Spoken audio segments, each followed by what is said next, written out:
The only thing that's changed is everything. That's the tagline Apple went with for their new iPhone 6s. But if you look at the phone, you wouldn't notice any changes whatsoever. It looks exactly like its predecessor, and on the surface, it is the same. But you know what they say, it's the inside that counts, and that remains true in this case. I'm Derek Lee with One Tech Stop, and this is my review of the iPhone 6s.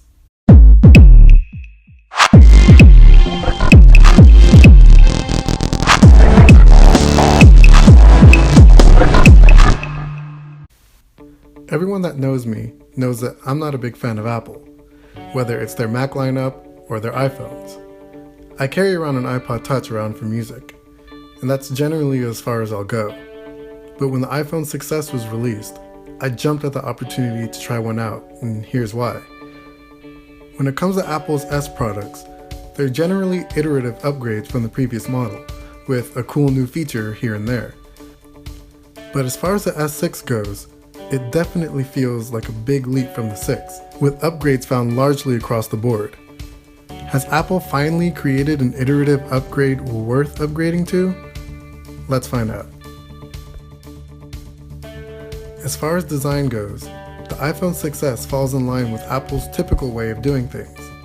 As an S product, the design is pretty much unchanged from its predecessor, featuring the same 4.7-inch Retina HD IPS LCD screen, the same aluminum design and the same plastic antenna strips on the back, as well as the same large bezels on the front.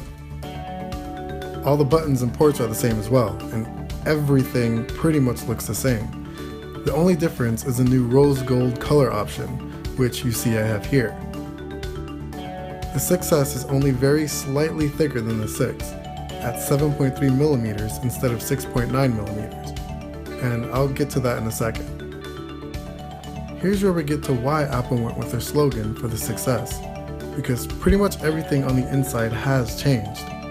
The phone sports a new A9 chip, which is slated to be up to 70% faster than an A8, with 90% better graphics performance.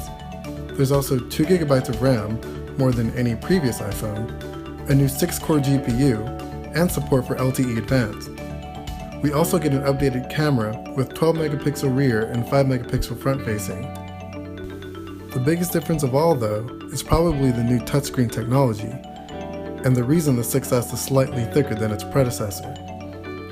3D Touch is Apple's evolution of Force Touch technology found on the Apple Watch and MacBook, able to detect more levels of pressure. It's a neat feature, though not terribly useful. For more on this, see my previous video where I talk about my use of 3D Touch. Using the iPhone 6s has been a shockingly pleasant experience for me. Remember, I'm not an Apple person, and I'll take just about any chance to bash on an iPhone. But this phone is so darn fast, I couldn't really believe it. Opening apps was almost instantaneous, and the OS was overall extremely responsive. Playing graphically intensive games like Need for Speed was also a breeze, and I experienced zero lag and no crashes. It makes my 5th generation iPod Touch look ancient.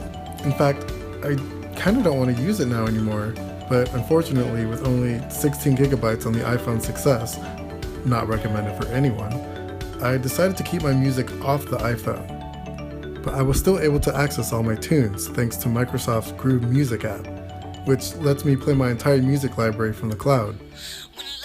In terms of the speaker, it's surprisingly loud, though not too much. And music and video sounded clear and crisp, especially in the lower frequencies.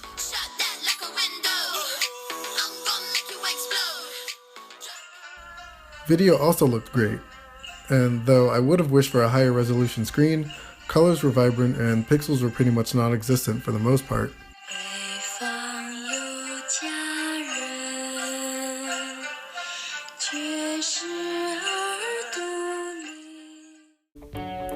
Calls also sounded great, and I never seemed to run into any problems on either side. AT&T's LTE network had exceptional reception everywhere I went, and call quality was pretty much excellent. The iPhone 6s seemed to fare much better than the LG G4, which gave me many problems on both ends. I even got a chance to use Wi-Fi calling, which was made available on AT&T's network a couple weeks ago, and works just fine. Touch ID was another feature that surprised me because of how fast it worked. A tap of my finger and the screen would unlock almost immediately. When compared to the iPhone 6, friends of mine who have the phone say that Touch ID wasn't nearly as fast. I wasn't really convinced on the necessity of fingerprint scanners, but now that I have one, I don't know if I can go without it. Battery life has been pretty good. And despite a slightly smaller capacity on the 6S, I get a good day and a half on normal use. There's no quick charging on this device either, but it still seems to charge fairly quickly despite. As for the camera, the bump up to 12 megapixels was very long awaited, and even though you can find more robust megapixel counts elsewhere, the 6S doesn't disappoint. Photo quality was among the best I've seen, especially in good lighting conditions.